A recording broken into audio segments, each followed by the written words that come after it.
Sorry, it's so odd to like start the thing off and like, hi, I'm on camera. Sham, wow. No, you're good. Okay. Yeah. I am here with Sean Patrick. Sean, you run sound for Cody Johnson. Cody Johnson. Yes, sir. Where are we today? We are in Kennesaw, Georgia. Georgia, and it is hot. I'm sorry if you see all the sweat on here. Sorry for the camera too, or the microphone. How did you get into sound? I had a really good friend of mine sort of drag me into the business. Kicking and screaming? Sort of. I had a part-time job that I hated in college. Okay. And he had something way better that was on the weekends. What was the job? It was a small production company. Okay. And just, coming in, pushing cases, rolling cables, cleaning stuff up. But it was on the weekends, which is what I needed. Yeah. And, it just sucked me in from there. Okay. Did you go straight on tour after that, or is it like, did you just tip your toes in? Yeah, it was a couple of years, and working for that company, Backstage Sound out of College Station, Texas, and we did a lot of the Texas country scene and a lot of little festivals and stuff, and so I just kind of got to know some people, and then a few years in for working for him, I had an opportunity for a band, and it was perfect. I mean, band in a van, trailer, and Do you remember the band's name? Oh, Randy Rogers. Okay. Yeah, and we did those days. Not that many shows a year, but we were on the road 300 days a year, living out of that van. But it was fantastic. I wouldn't trade it for anything. Yeah. It's some of the best memories are in those vans and just having to. Well, we were all kind of getting going, right? And it was a big adventure, It just felt like, a Spielberg movie or something, just running around a bunch of kids. Yeah. How you said you're with him for 360 days? 300 days a year. 300 days on a year, the road, yeah. We were probably doing about 275 shows. Console du jour, PA du jour, just walking into whatever. Eventually, I put together a little rack with a vocal preamp and a preamp for the fiddle player and some effects and stuff, just to get some sort of consistency. But yeah, it was whatever console showed up, and this was 2003, 2004, and so it was analog days. Maybe you'd start seeing some profiles or something every now and then. I had somebody recently ask me about he was at a venue. He's like, how come all the new engineers that are like fill-ins, how come they all kind of suck? I'm like, dude, you're brand new at this and you're walking into a different PA every time, a different console every time, and you're new at your craft, and it's all the worst case scenarios that could happen, and you're trying to figure it out. Obviously, it's going to be kind of rough, but honestly, those times are like super needed for times like this, that you can, process elimination, figure out what the problem is immediately. Yeah, audio boot camp, so to speak. Yes. So, what was the next band after that? After Randy, I had an opportunity with a rock band called Flyleaf. And I got mostly did ears. I got to do a little bit of front of house for them. Okay, so you've done the other side of the snake too. Oh yeah. Okay. Yeah. Okay. And I think being able to do both was important, because you sort of you have to realize, like, we're providing a service, right? Not necessarily just for the crowd, but the band too. Yeah. They are our employers. So. Yeah. Which do you prefer? That's a great question. I mean, because out here I get to just really mix for me. Yeah. I got really lucky that people happen to like it. But it's different on stage, because you're so locked into the performer and making sure you're catching those cues and doing what they need, and so it's almost less audio focused and more just relationship focused. Yeah. What do you think it's easier to go from front of house to monitors, or monitors to front of house? For me, I guess I went from front of house to ears, but I feel like the transition would have been easier going from monitors or mixing in ears to front of house. Interesting. You're in that show environment, and I was able to set up mixes, just for myself. Once the band was happy, then I could tinker around and play with that. And I think having that experience in those higher pressure situations, because the stage is definitely a lot more high pressure than out here, and so then when you come to front of house, it's more relaxed. It's one mix you're worried about, and you're really just focusing on getting that PA kind of tuned to what you want to use it for. Yeah, I think there's a common misconception for that maybe front of house might be a little bit harder but I mean, the majority of people, and I have to remind myself when I'm mixing too, is that they're not as tuned into what I'm tuned into, at least musically.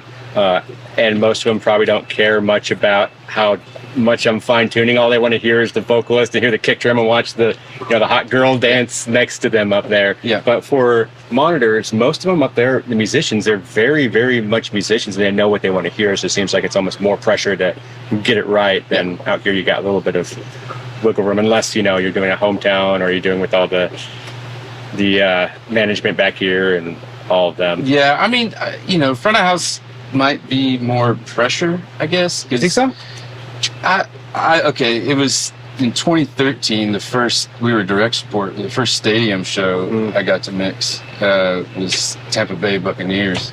And you walk in, you sound check and it's empty and you're like, okay, fine, whatever. But then you walk out there for the set and it's all those people and you're like, you instantly think all these people are going to be focused on me or worried about me or thinking it sounds bad. You're kind of second guessing yourself. Yeah. But really, it's just about the artist. Like, you could have something completely wrong and they're not going to know. Yeah. So you're with Flyleaf. What was after that? After Flyleaf, I did a little bit of production company time. They took a break from the road, and there was a couple of venues that I spent some time in. But then eventually I got on with Eli Young Band. Oh, yeah. Texas country band, yeah. And I spent a couple of years with those guys doing front of house. And that was that 2013 we were able to get on the direct support for Kenny Chesney. And so we got to, have our minds blown as far as venues. And we did 50-something shows with those guys. It was awesome. Yeah, so much fun. What do you feel like is the biggest difference, besides just size, going from the small clubs to sitting here? Is your approach different? Well, so the small clubs, it's all about stage volume. There's so much coming off a stage, and so that's more a reinforcement situation, right? Sure. We're out here, and especially, you're trying to limit as much stage volume as you can, but you're really having to create that full mix, right? And make room for everything. Talk a little bit about being outdoors as opposed to indoors. There's different environmental factors that play a part into how it sounds. Can you talk a little bit into those different factors that play into being out here, be it wind, be it heat, be it just people? Well, it's really the change, right? So if you're going from warmer to cooler, or if you're going from more humid to less humid, it plays a lot with the high end. Altitude also, the thinner air starts to really mess with low end. You've got to kind of double your subs, right? So what's the perfect environment to mix in, do you feel? If you could pick the perfect day and the perfect temperature and the wind, no wind. With this band, I got to do Stagecoach with them, and with no winds and West Coast breeze, right up the ocean. It was beautiful, and of course, massive PA. I mean, I would say that there's not a lot. You're not getting a lot of reflections off of things. Sure. Here we've got to worry about stands and all the glass and everything, and then arenas. That's a whole. Every arena has its own note that it makes. So to speak. So how did you get connected with these guys?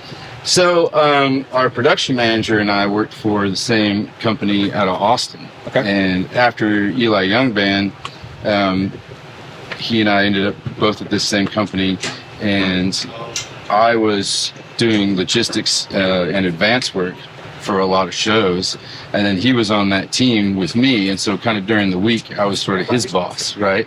And then when this opportunity came up middle of 2019, he was like, hey, you want to come out and mix? Sure. And so it was a weird dynamic of, on the weekends he's my boss as production manager, and then we got to flip-flop back during the week, so we learned to work through it pretty well. Which of the band members is your favorite specifically? No, definitely not the fiddle player. So coming on to this show, tell me about the equipment. Did you spec all of this? Did you know exactly what you want to? Did you keep the same one as you go, or did you choose it based upon this band? When I came on, they were using VER as a vendor. Okay. And that package was already created. We were on SD12s front of house and monitor world. And so we rolled with that for a couple of years. Okay. Our account rep moved over to Claire, and so we followed him over there. And then it wasn't until this year that we really had a little more choice and a little more say. Sure. Our channel count went up from stage, and so we went with the 3/3/8. How many channels are you doing? So we're 85 from the deck. Whoa. But a lot of that's talkback channels. Okay. And then all the drum shells are all doubled up because I've got gate or triggers for gates. Okay. You know, we're using the real sounds, but we're just opening, closing gates for triggers. So Yeah. How many musicians up there? there's 6 musicians up there. With multiple instruments per musician, correct? Yes. So how many instruments you got? I don't have that count off the top of my head. More than that many. Band leader, how many instruments we got up there? Of my head either. A lot. Yeah. You know, that's one thing I really do actually appreciate about country music specifically is that the musicians usually play a multitude of instruments, and it's kind of fun because you bring in other instruments in there that you wouldn't normally see in the, metal world necessarily or the hip hop world necessarily. So it's kind of cool. These guys are great because we get a mix of, we get some rock and roll, some big wide, guitar and me set sort of feel, right? But then we'll break down, where it's acoustic. We've got banjos and dobros and cajones and things going on. I mean, listen to Soundcheck. The musicians were killer. And I noticed a few things that you do a bit of spatial stuff in here. What's your approach to that? Are you doing it for everything, or are you just picking and choosing? Is it per song? It's definitely per song. So I guess some of the more traditional feel, I'll bring it in a little more mono. Yeah. But I guess People in the Back is one of our new ones, and it's just big rock guitars, and so of course I'm going to spread it huge and wide and have a lot of fun with it. So how do you mitigate with panning having different parts of the audience not hear the other part of that? So if you can see in the background our outfills. We alternate. So this main side of the PA is left, but that outfill is the right feed. Yeah. And so that alternating lets some of those hard pans get to that Over other there side. Another way to do it, you could make those outfills mono.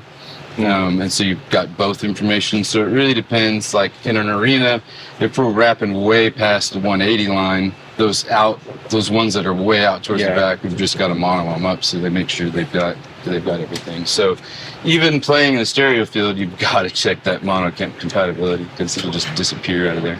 What all are you panning? I noticed that you did some guitars. That was really cool. Drums as well.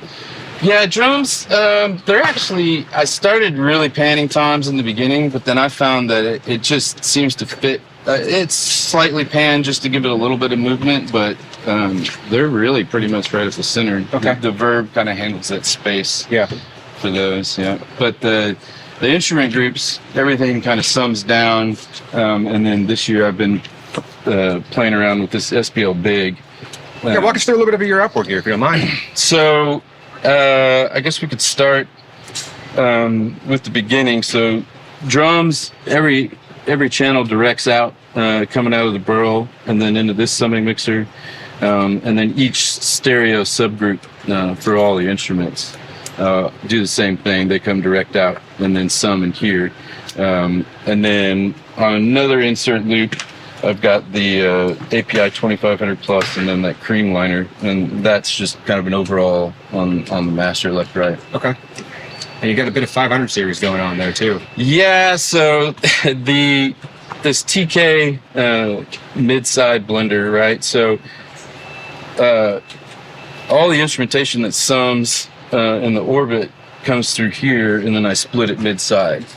And then these two comps, so it's mid-side on the comp, right? And then I key this off of Cody's vocal. So instead of trying to carve up, so we have so much instrumentation, instead of trying to carve all of that up, I leave them sounding natural, and then I just make that hole in the center image, right? Yeah. So that vocal can just be right there. And then it comes, so then when he's not singing, everything's just nice and full, and then I can just back it right out of the way, but you preserve that stereo image, right? Do you do much stuff in the box? You doing waves, UAD, any of that stuff? Yeah, so last year I started using Live Professor as a plug-in host, because it would let me do waves and also the UAD stuff.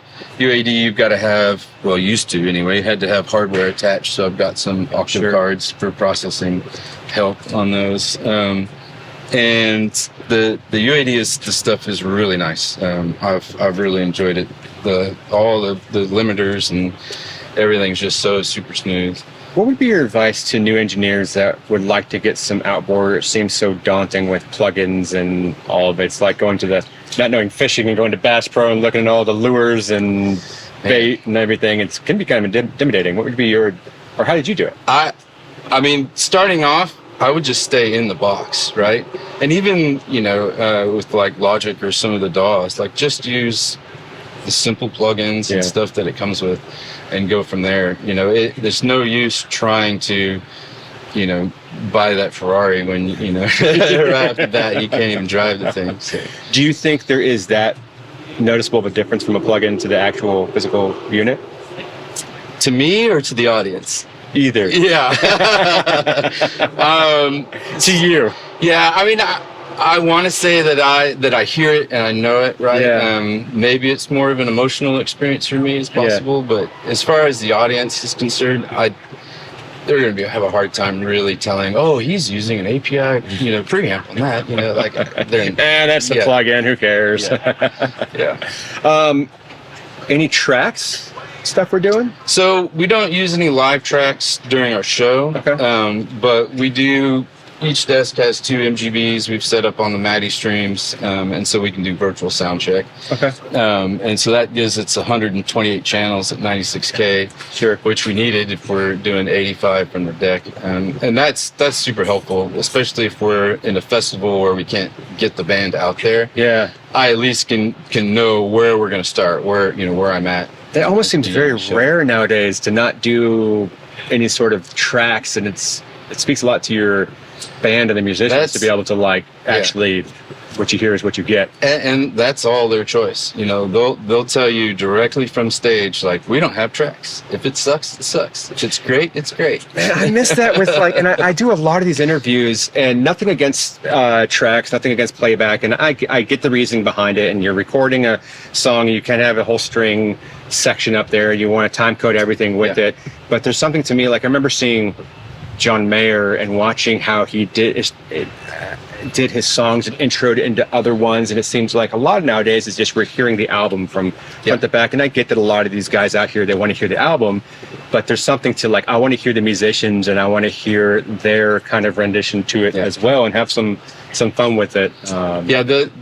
For us, the songs we hear night to night to night, but it's the transitions when they figure out something new, and they work their way in and out. And see, I love that. I crave that. Yeah. I mean, like I said, nothing against the artists. There's nothing against you guys, artists that do that, and I totally get that, especially when you get into pyro and cryo and LED walls, and I totally get that. Yeah, there's certain moments that have to happen, but I think there's ways to integrate that. If you're trying to time code your whole show, you'd have to set it up to where your drummer's really in control, right, of when that starts and stops, and how they loop through things if something happens. So. Yeah. Any clicks? Yeah, there's one click track. Okay. Yeah, and then Miles does a lot of count offs, cool. talkback mics and stuff. Cool. Now, I have a question for you. So you have a thrust out for this one. Do you typically use a thrust for your shows? Most shows, yeah. Okay. Do you... For people who don't know, the thrust is that part of the stage that comes out in front of the stage and in front of the speakers. Do you have a hard time mitigating feedback with that? That really depends on vocalist. I've had some artists in the past that didn't have that sort of projection, and so you are on that edge. It's the maximizing as much gain as you can get. You're trying to minimize noise. And there's a few plugins and there's some hardware that can help, get you a couple extra dB before it's just feeding back. But for me, with Cody, he's powerful and loud, and so I don't have to ride that gain. And most of the time, I don't even have to look up or have my hand on the fader when he walks out there. It's like, no, he's gonna be fun. It'll be just fun. So what advice do you have to artists that are not artists, engineers that are having to deal with that for the first time, or maybe have a quieter singer and they're dealing with feedback issues? So EQ can be helpful, but it also really destroys phase response. And so if you are over EQing, you're digging a hole that you're not going to be able to get out of. What piece of advice would you give yourself that first time you jumped on that van, standing here now? What would you tell yourself? Focus on the relationships. Focus on the people. Like you need to be aware and learn and play around with the gear and everything, but like that's the main part, is the relationships with people. So what do you feel like separates a good engineer from a great engineer? There's, I guess, a focus and a drive where you can't let go, that you can't ignore it. You can't walk away. You can't stop trying something new. Like you hear about something somebody else is trying, and you're like, oh, it's so obvious. Why didn't I even think about it? It's just, you're looking for that extra edge. You just never give up on trying something better. Yeah. What piece of advice would you give to new engineers that you feel would immediately make their life easier? Learn how to budget. Okay. I mean, because anything wrong at home, or if you've got money troubles or things like that, that's always kind of weighing that extra weight on your shoulders, right? And we're in a high-speed, high-pressure sort of business, and the more of that stress you can dump off, the easier it is to really focus on what you're doing on site. Yeah. Okay, that's good.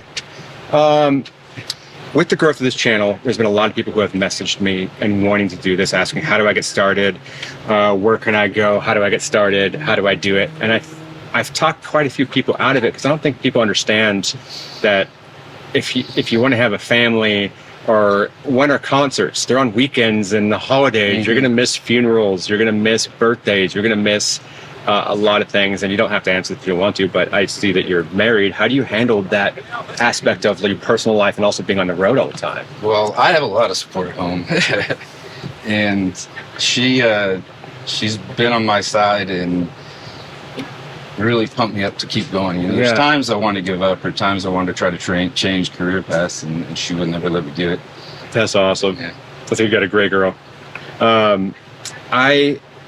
I think it was tough for me, and especially when I first started off, and the industry has changed a bit to where there's not as much gatekeeping, and before you kind of kept things bottled in and you don't really talk about it, but I feel like it's more open to be able to, if you have issues, talk about your issues. If you're feeling depressed, to be able to talk about it.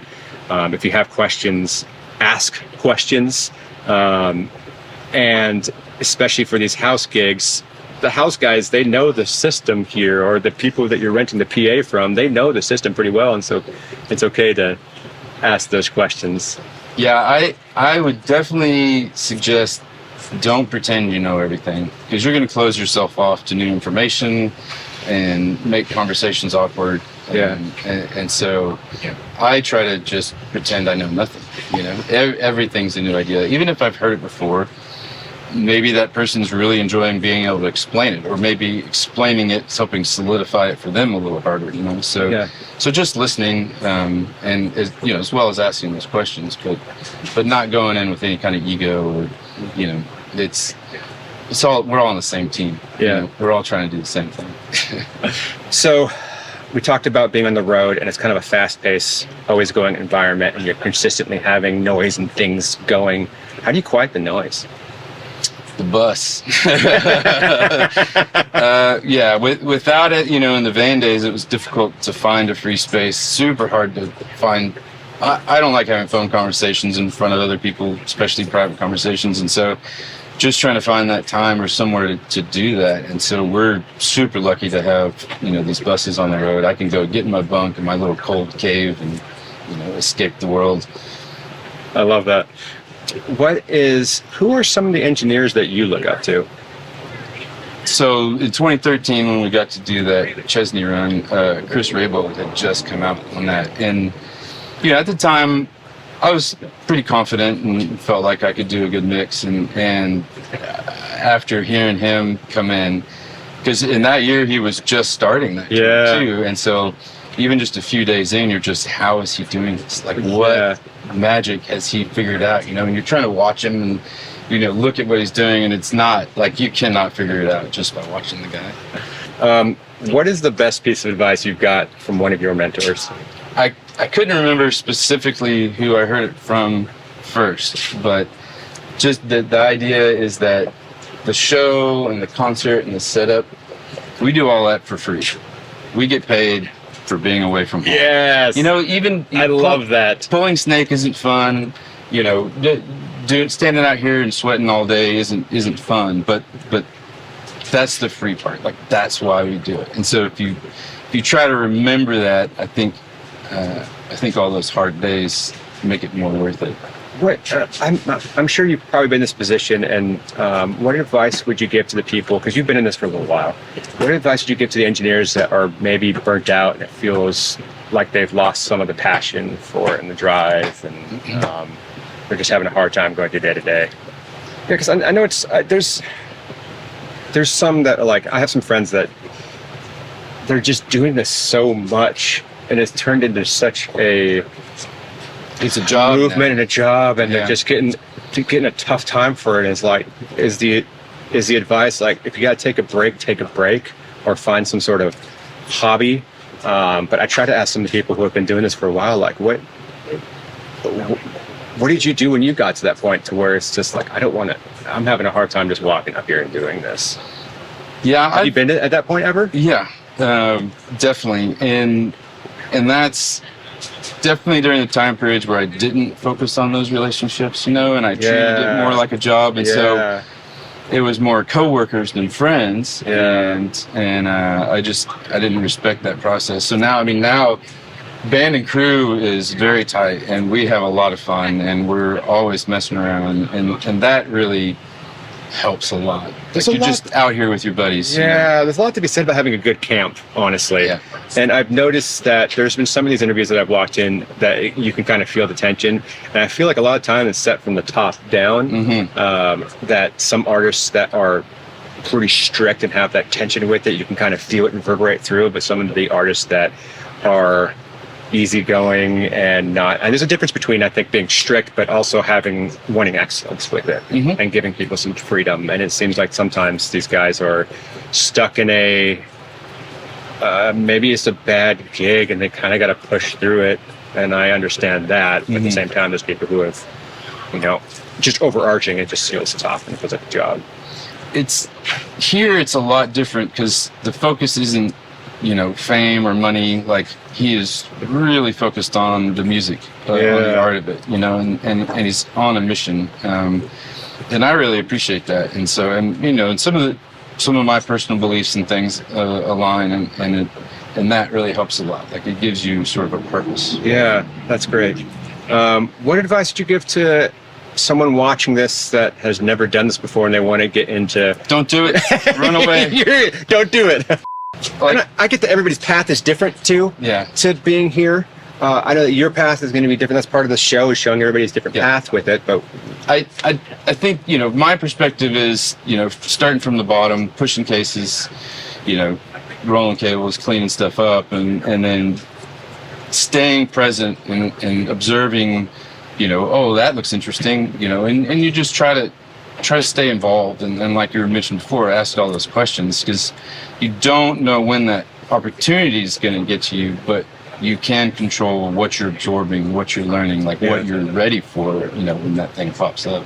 I had a hard time stepping from clubs into bigger areas, and sometimes I got in the weeds and I didn't know my way out, especially being in a new environment. How did you navigate through that? And you've got, I don't know how many people are going to be here, but you're an opener on this band and you just feel like you're just way gone. How do you recenter yourself with that? Like, speaking towards like imposter syndrome? It could be. Or just maybe a mindset of like, crap, I don't know how to just get refocused from all that. How do you snap back into like, okay. Yeah, it's definitely deep breaths. The imposter thing happens often. I mean, I think to everybody, I'll walk up here and look around and be like, am I in the right place? Like, am I, like, they're really going to let me do this? That's weird. I get the same thing with this channel. Honestly. Yeah. I have a huge imposter syndrome that sooner or later people are going to find out that I'm just an idiot. Yeah, I shouldn't be here talking with everybody. So I can super relate to that. Yeah. I mean, as far as the refocus, we've got routines and rhythms of things we've got to check and prepare and make sure everything's operating. And so I just kind of get lost in that, that line check, that double checking all the computers are running. Dante's happy. And I think that gives me a place to focus, so I can kind of ignore that little voice that's telling me to run away. Yeah, and there's a purpose behind those, and setting that foundation is to have a successful show, and I think people kind of glance over that and not worry about that. And let's talk a little bit, if you don't mind. Part of those, I think, is like your sound check and your system tuning. What's your process into that? Are you doing pink noise? Are you doing a song, virtual sound check? So I'll start off with pink noise. We've got a outline Newton for a system processor, and I've got a DM3 Dante, and that's what I use to tune the system. This isn't even in the picture when I'm messing with system tuning. I wanted to ask about that because not many people have a console and a drawer under their console. Well, it started out as just a rack mount, iPad controlled, and I got tired of humidity and bugs messing with the touchscreen, and so I just wanted hard faders. But yeah, I'll start off with pink noise, but what I've done is set it up to where I can move that noise fader to a certain spot, and I know on Smart I should be seeing somewhere between 80 and 83 dB coming out, and then that lets me set my system gain. When we're with the same PA all the time, that's very consistent. Our guy Lance is amazing at what he does, but on the festivals, you don't know. You're walking up to something different every time. So if I don't even have time to listen to tracks or don't even have time to sound check, I know at least my show is going to come up with the right volume. Yeah, doing it that way. I do have 4 wireless RTA mics and a couple hardwired. And I set those out. Yeah, so you had 4 spots out there. Yeah, so I'm starting from the front, going to the back, just trying to get an overall idea. System techs will use that to dial in each zone of the PA. And now I'm not necessarily interested in that. I'm taking an average of all those mics. So you're not time aligning. You're just. I'll look at some of the front fills if I'm at a festival and and I'm curious, but I trust Lance wholeheartedly that all that it has. Every time I've checked him, I've just wasted my time doing it, right? But I turn off all those individual transfer functions, and I'm just looking at an average because I want to know if I'm making EQ changes, what's that look like across the venue? Because everywhere you sit, and especially even in stereo, you're comb filtering as you're going from one side of the house to the other, and that's changing that EQ. So literally every single seat in here is hearing something just a little bit different. So I don't want to use one mic here and make it perfect for just here. I'm trying to get an average. Because everyone's not going to be right there. Yeah. And so once I feel I've got the gain structure right, and I'm looking at pink and making some EQ adjustments, then I've got 2 songs that I play that just give me a lot of low end information, a lot of high end information, some big saturated full mix or some lighter, more laid back kind of thing, and that just lets me know like how's that room going to react. So we're using a lot of, I'm using it too. You are using a lot of cutting edge technology, and you have been in the industry for a little bit, like I mentioned, so you've seen a few changes in this industry. And it's been interesting to see the pendulum seems to go back and forth from analog to digital, especially with outboard gear. But what do you feel like is the future for audio? Do you think we're going to be taken over by AI? Do you think all the transducers are going to go away? We're all going to have AirPods in? Do you think we're not even going to, it's all going to be on the Vision Pro Max? Silent discos everywhere, right? I've heard a couple different takes on it. Some people are saying, I'm never going to use AI. Don't use it. We don't want it to take over. But then others are saying, well, the people that are going to advance in the industry are using the new tools. Yeah. And if AI is a new tool that can help you better be ahead of the curve, speed up the process, or give you ideas of things you can do a little differently. And so I I wouldn't necessarily shy away from all the technology, but it still comes down to what are you hearing? You know, what are you listening to? It's so interesting with the hearing portion because sound is kind of subjective, kind of. Mm-hmm. So how do you know, and how do you figure that out? It's for Elon Musk, I guess, to figure out whoever his engineer is. But I don't know if your position is going to go away anytime soon, though. Yeah, I at least for live, I think I've got a career. So we talked about your system tuning.